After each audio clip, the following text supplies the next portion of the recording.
राहत गार्डन निवासी लोगों ने जलभराव एवं बस्ती में फैल रही गंदगी को लेकर किया जोरदार प्रदर्शन। नया 62 फुटा रोड के राहत गार्डन में जलभराव एवं बस्ती में फैल रही गंदगी को लेकर सोमवार दोपहर 2:30 बजे राहत गार्डन के लोगों ने नगर निगम के खिलाफ जोरदार प्रदर्शन किया। राहत गार्डन एवं आसपास के लोगों ने कहा कि बस्ती में पानी की निकासी न होने के कारण चारों तरफ पानी भर जाता है। जब बरसात होती है तो यहाँ जलभराव अधिक हो जाता है और पानी कई कई दिन तक भरा रहता है। यहाँ पर बस्ती के लोग मौसमी बुखार एवं अन्य बीमारियों से पहले ही जूझ रहे हैं। मेरा नाम मोहम्मद इंतजार।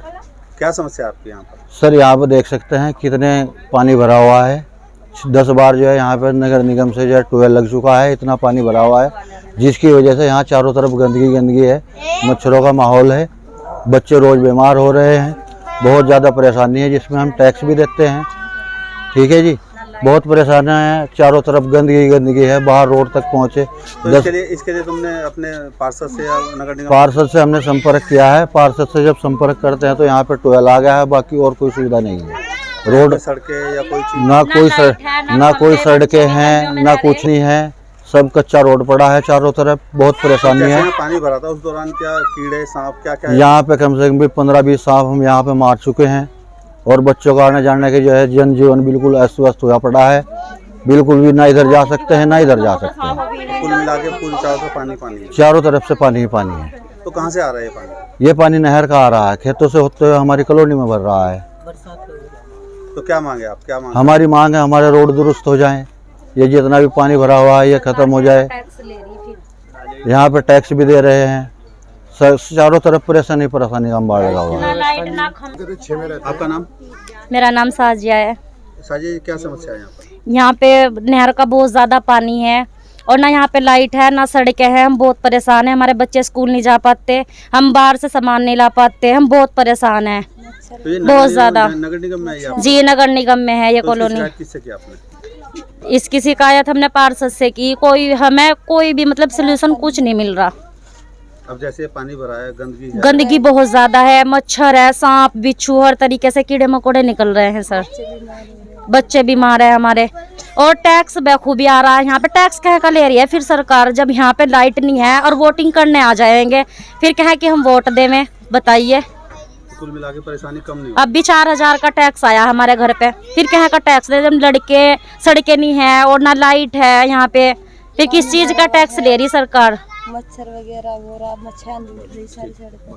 हकीकत नगर स्थित धरना स्थल पर अखिल भारतीय राष्ट्रीय शैक्षिक महासंघ ने अपनी मांगों को लेकर दिया धरना। अखिल भारतीय राष्ट्रीय शैक्षिक महासंघ के आह्वान पर प्रदेश संयुक्त महामंत्री चौधरी रविंद्र पवार के नेतृत्व में शिक्षकों शिक्षिकाओं ने सोमवार शाम 4:30 बजे हकीकत नगर स्थित धरना स्थल पर अपनी मांगों को लेकर धरना दिया।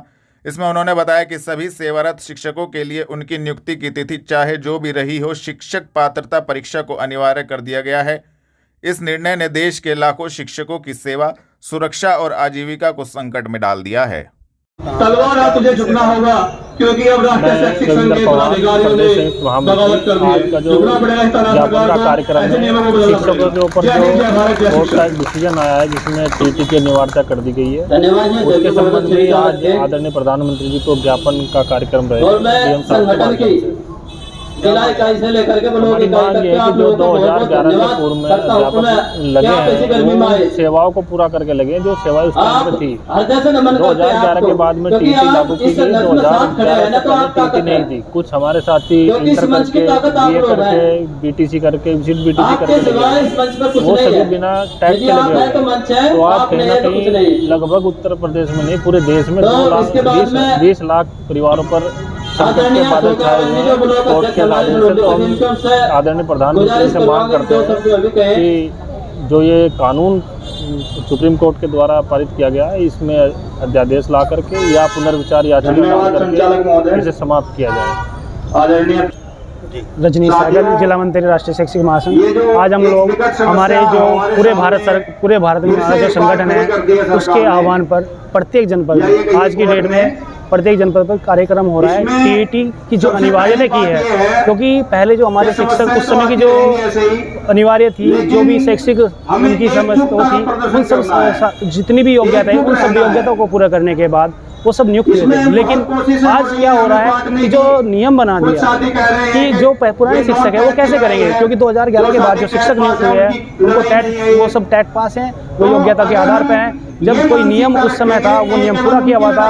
हम सरकार से यही मांग करते हैं माननीय प्रधानमंत्री जी से कि नियम जो खेल के बीच में नहीं बदले जाते, इस चीज़ को ध्यान में रखते हुए, क्योंकि शिक्षक जो है एक समाज को आईना दिखाने वाला है। शिक्षक के बिना समाज अधूरा है। अगर शिक्षक को ही बार बार परीक्षा देनी पड़ी तो जिनको वो शिक्षा दे रहे हैं वो कैसे आप उनको मानेंगे कि वो शिक्षक जो है समझदार हैं या सामाजिक उत्थान करेंगे, कैसे करेंगे? इसके लिए तो आपको विश्वास करना पड़ेगा अपने शिक्षक पर, क्योंकि शिक्षक के द्वारा ही प्रत्येक डिपार्टमेंट में जो भी जाएगा कर्मचारी वो एक शिक्षक के द्वारा पढ़ने के बाद ही दूसरे डिपार्टमेंट में जाएगा, उसके अलावा कहीं नहीं जा सकता। वो डायरेक्ट किसी विभाग में नहीं जा सकता, उसे कहीं ना कहीं किसी न किसी शिक्षक की जरूरत पड़ेगी। और प्राथमिक शिक्षा हमारा एक ऐसा ग्रुप है जो धरातल पे जो हमारा पिछड़ा ग्रामीण परिवेश है वहाँ से सब लोगों को एक शिक्षित करने का काम करता है। हम आदरणीय प्रधानमंत्री जी से ये आग्रह करते हैं कि जो ये मामला है ये टेट अनिवार्यतः इसको खत्म किया जाए, और हमारी सिर्फ यही मांग है। धन्यवाद। थाना कुतुबशेर पुलिस ने 32 मुकदमों में बरामद 296 लीटर अवैध शराब का कराया विनष्टीकरण। वरिष्ठ पुलिस अधीक्षक के निर्देशन में मालों के निस्तारण हेतु चलाए जा रहे अभियान ऑपरेशन क्लीन 2 के अंतर्गत थाना कुतुबशेर पुलिस ने बड़ी कार्रवाई की है। पुलिस टीम ने सोमवार शाम 5:30 बजे आबकारी अधिनियम से संबंधित अवैध शराब के 32 मुकदमों में बरामद 296 लीटर अवैध शराब, जिसकी कीमत 1,90,800 रुपये है, का न्यायालय के आदेश पर विनष्टीकरण कराया गया। कार्रवाई करने वाली टीम में पंकज नरवाल नायब तहसीलदार, मुनीश चंद क्षेत्राधिकारी नगर प्रथम, हृदय नारायण सिंह प्रभारी निरीक्षक थाना कुतुबशेर मौजूद रहे। जनमंच सभागार में डिस्ट्रिक्ट कोऑपरेटिव बैंक लिमिटेड की एमपैक्स सदस्यता महाअभियान के अंतर्गत बैठक आयोजित। सोमवार शाम 4 बजे जनमंच सभागार में डिस्ट्रिक्ट कोऑपरेटिव बैंक लिमिटेड की एमपैक्स सदस्यता महाअभियान के अंतर्गत बैठक का आयोजन हुआ। चेयरमैन राजपाल सिंह ने बताया कि एमपैक्स का जो सदस्यता महाअभियान है इसकी शुरुआत 12 सितंबर से हो चुकी है, जो कि 12 अक्टूबर 2025 तक चलेगा। एमपैक्स को मजबूत करने के लिए यह अभियान चलाया गया है, जिसको लेकर यह बैठक का आयोजन हुआ तथा संबंधित जानकारी भी दी गई।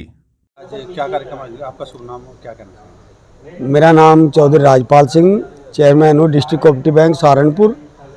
आज एमपैक्स का जो सदस्यता अभियान महाअभियान है 2025, उसकी शुरुआत 12 सितंबर को लखनऊ में माननीय मंत्री जी, केंद्रीय राज्य मंत्री श्री माहौल जी और 2 मंत्री और थे हमारे, धर्मपाल जी और डॉक्टर संजय निषाद जी, उन्होंने शुरुआत कर दी है। और अब 12 अक्टूबर तक ये हमारा अभियान चलेगा, सदस्यता अभियान। एमपैक्स को मजबूत करने के लिए 75,000 का हम टारगेट लेकर चल रहे हैं। तो आज क्या कार्यक्रम आयोजित किया और कौन कौन लोग मौजूद? आज इस कार्यक्रम में हमने सभी समितियों के जितने भी एमडी और सचिव हैं वो, और हमारे जो समितियों के चेयरमैन हैं, वाइस चेयरमैन हैं, आपके बैंक के जो शाखा प्रबंधक हैं, वो सभी लोग यहाँ आज बुलाए थे। जो विभाग के हमारे एआर और एडीसीओ एडीओ सब लोग यहाँ उपस्थित थे। सबसे अपील की गई है कि 12 सितंबर से लेकर 12 अक्टूबर तक 1 महीने में सबको टारगेट निर्धारित कर दिया, सबको टारगेट बता दिया, सबको किट वितरित कर दी। जो प्रदेश से किट आई है वो सबको वितरित कर दी है, और आज से ही सब लोग अपने काम पर जुट जाएंगे। ये यहाँ पर हमने सबसे अपील की है। लोक निर्माण विभाग देहरादून चौक पर डिप्लोमा इंजीनियर्स महासंघ ने मनाई स्वर्गीय आर.के. दत्त की पुण्यतिथि एवं अभियंता दिवस। उत्तर प्रदेश डिप्लोमा इंजीनियर्स महासंघ के संस्थापक एवं सबके प्रेरणा स्रोत स्वर्गीय आर.के. दत्त की 37वीं पुण्यतिथि अभियंता दिवस के अवसर पर सोमवार दोपहर 3 बजे एकता सदन, क्षेत्रीय संघ भवन, लोक निर्माण विभाग, देहरादून चौक पर श्रद्धांजलि सभा का आयोजन किया गया। कार्यक्रम का शुभारंभ मुख्य अतिथि इंजीनियर BBL अग्रवाल ने दीप प्रज्वलित कर किया। इस अवसर पर महासंघ ने जनपद अध्यक्ष इंजीनियर सचिन पवार की अध्यक्षता में संघर्ष की महान गाथा से जुड़े इस दिवस को रक्तदान कार्यक्रम के साथ मनाया गया। जी की पुण्यतिथि पर आयोजित किया जा रहा है। आज ये उनकी पुण्यतिथि 37वीं पुण्यतिथि है और जनपद सहारनपुर में 1996 से प्रारंभ हुई है। पहला अधिवेशन, पहला कार्यक्रम सहारनपुर के अंदर 1996 में शुरू हुआ, जिसकी संख्या मैक्सिमम 100 तक रही है, और आज भी अभी तक 38 लोगों ने रक्तदान कर दिया है। 60 का हमारा टारगेट है, 22 लोग बकाया हैं, पूरा हो जाएगा। क्या कहना चाहेंगे? है जी? क्या कहना चाहेंगे? ये है कि हम जो हमारे बड़े हैं जिन्होंने हमें अपना मार्गदर्शन दिया, जिनकी वजह से आज हम सब कुछ हैं, हम उन्हीं के मार्गदर्शनों पे, उन्हीं के पद चिन्हों पे चलते रहें। ये सभी मेरा अपने साथियों से निवेदन है, अनुरोध। परंपरागत भारतीय शास्त्रीय संगीत की स्वलहरियों ने जनमन सभागार को संगीत में रस से भर दिया। अवसर था परस्पर सौहार्द एवं सांस्कृतिक राष्ट्रवाद के प्रतीक जहारवीर गोगा जी महाराज की स्मृति में सांस्कृतिक कार्यक्रम की श्रृंखला में आयोजित हमारी संस्कृति हमारी पहचान कार्यक्रम का नगर निगम द्वारा स्पीक मैके के सहयोग से जनमन सभागार में आयोजित कार्यक्रम में स्पर्श प्रयास के नन्हे संगीत सादगो रुद्र मोंगा ने सरोद पर राग किरवानी, कवनप्रीत सिंह ने सितार पर राग मियाँ की मल्हार बजाया। आपका नाम और आज क्या कार्यक्रम आयोजित किया गया? मैं संजय फुटेला कार्यक्रम का संयोजक हूं। आज मेला गुगाल की सांस्कृतिक कार्यक्रम की श्रृंखला में श्री कृष्ण रासलीला का ये मनमोहक कार्यक्रम जनमंच के पंडाल पर आयोजित किया जा रहा है। इसमें दिल्ली से, जलंधर से, आगरा से और सहारनपुर से विभिन्न प्रकार की झांकियां बहुत सुंदर मनमोहक तरीके से प्रस्तुत हो रही हैं। हमारे बीच में काफ़ी संख्या में गणमान्य व्यक्ति पहुंचे हुए हैं। मैं उन सब का स्वागत और अभिनंदन करता हूँ। इसने उद्घाटन किया और कौन-कौन? हमारे इस कार्यक्रम का उद्घाटन किया है मेयर अजय कुमार सिंह जी की माताजी संतोष सिंह जी ने, और नगर आयुक्त जो कि हमारे सहारनपुर के नगर आयुक्त हैं, उनकी माताजी भी हमारे सहज अनुरोध पर इस कार्यक्रम में पहुंची। उन्होंने इस कार्यक्रम का आयोजन किया और दीप प्रज्वलित नगर विधायक राजीव गुम्बर जी ने, शीतल विश्नोई जी ने और मेयर साहब ने किया। और आगे कार्यक्रम आपके साथ। थाना मंडी पुलिस ने अवैध पशु कटान करने वाले 5 अभियुक्त गणों को मंडी क्षेत्र से किया गिरफ्तार की कार्रवाई। वरिष्ठ पुलिस अधीक्षक के निर्देशन में पुलिस अपराध नियंत्रण हेतु अपराधियों के विरुद्ध कार्रवाई कर रही है। थाना मंडी पुलिस ने सोमवार शाम 5:30 बजे अवैध पशु कटान करने वाले 5 अभियुक्त गण मुरसलीन, बिल्लू, मक्की, आबिद एवं परवेज को मंडी क्षेत्र से गिरफ्तार करने में महत्वपूर्ण सफलता प्राप्त की है, जिनके कब्जे से 3 नाजायज छुरे, 2 दाव, 1 कुल्हाड़ी, 3 स्टील की रॉड, 1 इलेक्ट्रॉनिक कांटा, 2 रस्सी, 2 कुंतल भैंस का मीट, 1 जिंदा कटरा बरामद किया गया है। संबंधित धाराओं में कार्रवाई करते हुए सभी अभियुक्त गणों को न्यायालय के समक्ष पेश किया गया है। गिरफ्तार करने वाली टीम में प्रभारी निरीक्षक रोजंत त्यागी, उप निरीक्षक अमित प्रसाद मौजूद रहे। थाना कोतवाली देहात पुलिस ने जुआ अधिनियम में एक अभियुक्त को बेहट रोड राधा स्वामी सत्संग भवन के पास से किया गिरफ्तार। जनपद में पुलिस अपराध नियंत्रण हेतु अपराधियों के विरुद्ध लगातार कार्रवाई कर रही है। थाना कोतवाली देहात पुलिस ने जुआ अधिनियम में एक अभियुक्त विक्की को बेहट रोड राधा स्वामी सत्संग भवन के पास से सोमवार शाम 4 बजे गिरफ्तार करने में महत्वपूर्ण सफलता प्राप्त की है, जिसके कब्जे से 2710 रुपये नगद, 1 पर्चा सट्टा गत्ता पैन बरामद किया गया है। संबंधित धाराओं में कार्रवाई करते हुए अभियुक्त को न्यायालय के समक्ष पेश किया गया है। गिरफ्तार करने वाली टीम में उप निरीक्षक भीम प्रकाश, हेड कांस्टेबल दीपक कुमार मौजूद रहे। थाना जनकपुरी पुलिस ने वाहन चोरी के मामले में 2 अभियुक्त गणों को एसबीडी अस्पताल के पीछे से किया गिरफ्तार की कार्रवाई। वरिष्ठ पुलिस अधीक्षक के निर्देशन में पुलिस अपराध नियंत्रण हेतु अपराधियों के विरुद्ध कार्रवाई कर रही है। थाना जनकपुरी पुलिस ने सोमवार दोपहर 3:30 बजे वाहन चोरी की घटना का सफल अनावरण किया है। पुलिस टीम ने 2 अभियुक्त गण विकास एवं आशु को एसबीडी अस्पताल के पीछे से गिरफ्तार करने में महत्वपूर्ण सफलता प्राप्त की है, जिनके कब्जे से एक चोरी की मोटरसाइकिल बरामद की गई है। संबंधित धाराओं में कार्रवाई करते हुए दोनों अभियुक्त गणों को न्यायालय के समक्ष पेश किया गया है। गिरफ्तार करने वाली टीम में उप निरीक्षक शिवम चौधरी, हेड कांस्टेबल उस्मान अली मौजूद रहे। देश की सबसे बड़ी तीसरी संपत्ति वाला वक्फ बोर्ड वक्फ माफियाओं के हवाले राष्ट्रीय अध्यक्ष जमीयत हिमायतुल इस्लाम। सोमवार शाम 6 बजे राष्ट्रीय अध्यक्ष जमीयत हिमायतुल इस्लाम कारी अबरार जमाल ने कहा, वैसे तो सुप्रीम कोर्ट का फैसला सर्वोपरि है, लेकिन दुर्भाग्य की बात है कि देश की सबसे बड़ी तीसरी संपत्ति वाला वक्फ बोर्ड वक्फ माफियाओं के हवाले है। वक्फ बोर्ड में जिस तरीके से भ्रष्टाचार और माफियागिरी चल रही है, यह यकीनन काबिले मजम्मत है। इतना बड़ा बोर्ड होने के बावजूद किसी मुस्लिम बच्ची की शादी नहीं करा पाया, आज तक किसी बेघर को घर नहीं दे सका, यतीम बच्चों को तालीम नहीं दे सका। इन सब चीज़ों को देखते हुए खुद मुस्लिम समाज ने ही मांग की थी सरकार से, सरकार अपने पास से बिल लेकर नहीं आई थी। मुस्लिम समाज ने सरकार के पास हजारों की संख्या में चिट्ठी लिखी। इसके बाद सरकार को लगा कि इस पर काम होना चाहिए। आप बताएंगे आज वक्फ बोर्ड पर जो सुप्रीम कोर्ट का आदेश आया है?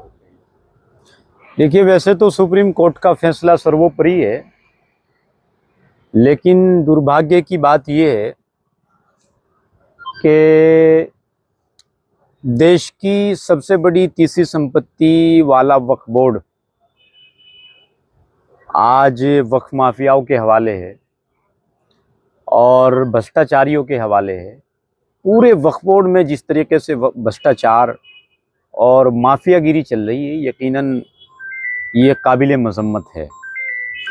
इतना बड़ा वक्फ बोर्ड होने के बाद आज तक किसी मुस्लिम बच्ची की शादी नहीं करा पाया, आज तक किसी बेघर को घर नहीं दे सका, आज तक किसी यतीम बच्चे को तालीम नहीं दे सका। तो इन सारी चीज़ों को देखते हुए खुद मुस्लिम समाज ने ही मांग की थी सरकार से। सरकार ने खुद अपने तरीके से अपने पास से ये बिल लेकर नहीं आई थी। खुद मंत्रालय में सरकार के पास मुस्लिम समाज ने हजारों की संख्या में चिट्ठी लिखी, समाज के पीड़ित लोगों ने हजारों की संख्या में चिट्ठी लिखी। उसके बाद सरकार को ये लगा कि अब इस पर यकीनन काम होना चाहिए। फिर बिल आने के बाद सरकार ने जेपीसी का गठन किया। जेपीसी ने बहुत सारे सुझाव मांगे, उसमें भी जेपीसी की जीत हुई और हम सब लोगों ने उसमें सुझाव दिए। लेकिन उसके बावजूद इस तरीके का, जिस तरीके से मुस्लिम तंजीमों ने हल्ला मचाया है कि वक्फ बिल आएगा तो मुसलमानों की मस्जिदें छीन ली जाएंगी, मुसलमानों के दरगाह छीन लिए जाएंगे, कब्रिस्तान छीन लिए जाएंगे। दरअसल खुद इन्हीं लोगों का वक्फ बोर्ड की संपत्तियों पर कब्जा है। आप जाइए सहारनपुर की जामा मस्जिद में, जामा मस्जिद की दुकानों के आसपास वक्फ बोर्ड की तमाम संपत्तियों पर खुद यहाँ के मुस्लिम नेताओं का कब्जा है। आप जाइए देवबंद के अंदर, आप जाइए हैदराबाद की मदीना मार्केट के अंदर असदुद्दीन ओवैसी के लोगों का कब्जा है। आप जाइए दिल्ली का जो जमीयत उलमा हिंद का ऑफिस है वो खुद वक्फ बोर्ड की संपत्ति में है। तो ये इसीलिए ये लोग विरोध कर रहे थे। ये लोग वक्फ बिल का विरोध नहीं बल्कि मुस्लिम समाज की तरक्की का विरोध कर रहे थे।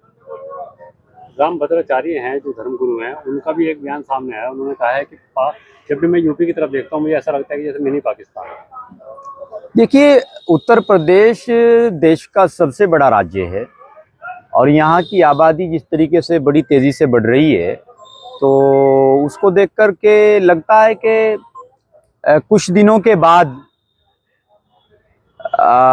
जिस तरीके से आना जाना निकलना बढ़ना दुश्वार हो सकता है। मुस्लिम समाज से भी मैं ख़ास तौर से गुजारिश करूँगा कि ठीक है, आप 4-4, 10-10 बच्चे पैदा कर रहे हैं, लेकिन कम से कम उन बच्चों को पढ़ाइए, उन बच्चों को अच्छी शिक्षा दीजिए, उन बच्चों को अच्छी तालीम दीजिए, उन बच्चों की रहबरी कीजिए, उन बच्चों को खुला मत छोड़िए, उन बच्चों को सड़कों पर लाठी डंडे दे करके मत भेजिए। आप उन बच्चों को अच्छी शिक्षा दीजिए।